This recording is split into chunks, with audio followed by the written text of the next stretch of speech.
Hello and welcome back to another Aspects of Archaeology. Now today we're going to be looking at pottery. But first of all we must ask, why is pottery so interesting to archaeologists? It has been said that for the most part archaeologists only deal with rubbish, if only that were true. You see, of that rubbish it tends only to be the most durable things which survive, such as bones, teeth, metal and rocks. And of course the subject of today's video, pottery. But all of this only accounts for a very small percentage of what would have been a living world. Excavations like Coppergate in York, where even socks were preserved, are extremely rare. And thus archaeologists tend to be very precious about the things which do survive, collecting every fragment of broken pottery, assigning teams to sift and sort through those finds. Every observation is important, and even the most minuscule of measurements can be logged. And then a whole realm of specialists are ready to identify and interpret these precious kernels of durable rubbish. So archaeologists love pottery because it is a durable cultural artifact which can be found and even reconstructed. So pottery accounts for a large proportion of finds on archaeological excavations, and you'd be amazed at the different things archaeologists can do with pottery. Probably the simplest analysis of pottery is to look at it, to examine its design and any patterns upon its surface. In this way, classifications are built up, different types of pot, and possibly different uses for those different pots. And from these observations, elaborate timelines can be constructed as to when certain pots became fashionable or went out of use. For example, identifying a wine container by style immediately tells us something about a site. Another crucial observation is how well or what technology was used to make a pot. A piece of pottery can be broadly dated and placed in the world by examining how it was made. Was it constructed like a sculpture from a single or several pieces of clay? Or was it spun on a potter's wheel? Such technology was developed in different parts of the world at different times, and thus can help to date pottery. In other cases, observations as to the very fabric of the pot can be extremely useful. As seen in a previous Aspects of Archaeology, the technique of thermoluminescent dating can help to date a pot using the very fabric of the pot itself, and thus help to date an entire site. In some cases, so-called thin section analysis or ceramic petrology can identify the source of the material which made the pot. By examining a sample of the pot under a high-powered microscope, it is possible to observe the different quantities of geological material in the clay. This acts as a geological fingerprint or postcode, allowing us to identify where this particular mixture is likely to have come from. Occasionally, pottery may still have a residue upon it of what it once contained.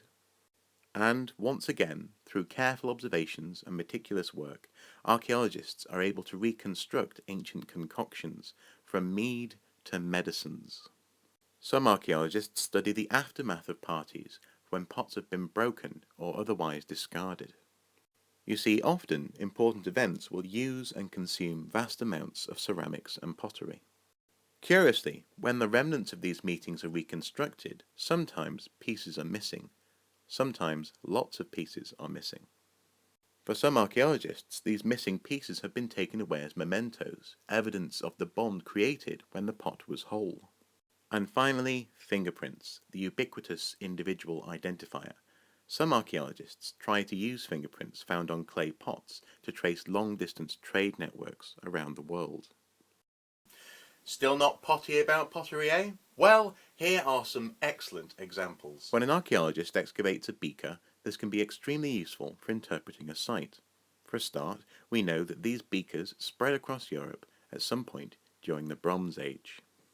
Whether this meant a movement of people or simply a movement of an idea, we know that beakers came to define people in life and in the grave. There are beakers of different sizes and different levels of intricacy, but upon some beakers there is residue of a very particular substance. That substance is hemp mixed with a form of ale, a mild hallucinogen possibly used in ceremonies. So, with the mere presence of a beaker, we begin to focus in on the world it came from. Stylistically, an Anglo-Saxon pot immediately dates a site in Britain to the post-Roman world. Fragments of this pottery are fairly easily identified, and the quality of their manufacture does vary from place to place. This variation led many researchers to assume that pottery was locally made in kilns of varying quality. However, thin section analysis, or ceramic petrology, examining the very fabric of the pots under a microscope, has brought this assumption into question. Rather than piecemeal domestic production, it seems that much of this pottery was being made by regional specialists in Britain and traded to surrounding areas. When an archaeologist digs a Roman site, they always prepare to gather pottery. Roman excavations frequently unearth so-called Samian ware, a high-quality, high-status pot with a distinctive glossy red finish. Samian ware is diagnostic, but so too is the range of coarse wares which often accompany Samian ware on a Roman excavation. Roman pottery has long been studied, and as a result is probably the most comprehensively understood range of ancient pottery in the world. This vast catalogue has led to a growing interest in the impressions of fingerprints frequently found on these baked clay goods. From floor tiles to personal seals, archaeologists are beginning to ask if they can identify individual workshops and trade networks by the fingerprints left upon their goods. And rather pleasingly, occasionally we get other impressions from everyday life in the Roman period. So, pottery, by virtue of its very fabric, is often found on archaeological sites around the world. And far from being just broken rubbish, to an archaeologist, these objects can offer insight into the way people lived in the past. Sometimes in a very direct way, by analysing what the pot or vessel contained, and in other ways by inferring social relationships, simply by analysing how this pottery was treated. This plethora of techniques has been developed over many years and continues to grow. So, pottery, one man's rubbish is another man's treasure trove indeed.